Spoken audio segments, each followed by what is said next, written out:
There are currently 2 new Hellraiser projects in production.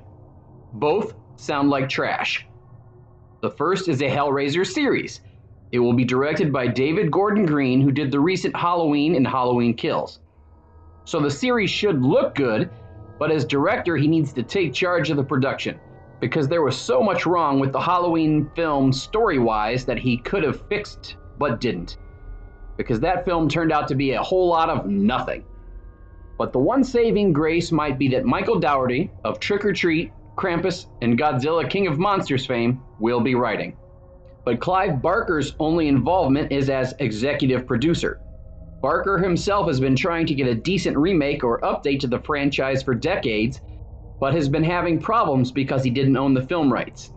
The fact that he's not involved in the writing tells me that he's either still being strong-armed by the studio or that he has just given up on Hellraiser. But since it is being made by HBO Max, it's probably both. HBO Max is a trash streaming service that puts out terrible original content. Do not confuse today's HBO Max with the glory of HBO's older works. This series is going to be mediocre, or if HBO Max gets its way, it will be pushing some terrible political message like a lot of their recent shows and films. And the second project will be even worse. It is a reboot of the original Hellraiser with a small reimagining. But it is being made by Hulu, so the film will probably look like the straight-to-video sequels where it's really a shitty story with about 5 minutes of actual screen time for the Cenobites. And that small reimagining the director talked about? Pinhead is a chick now, to be played by Odessa Azion. Honestly, if you're going to mess up the film that bad, just make it a porn instead. At least that would be honest that you're just trying to make a quick buck to see Pinhead's boobies. And it would probably make more money. Now I know some of you idiots are shouting about the character from the original book.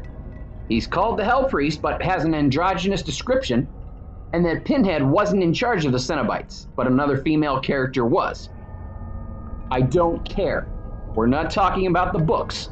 If they had gone with Pinhead's description from the book of having a light and breathy voice of an excited girl, and all the pins in his head were covered with tiny jewels, the film would have been laughed out of theaters. Because you know what Pinhead was in the books? A minor character like something from the Monster High dolls, not the beast that Douglas Bradley made him. But then, I was done with this franchise after watching Hellraiser 3 back in 1992. So be sure to subscribe for more horror, occult, and Lovecraft madness. Until next time, Cthulhu Fatagan.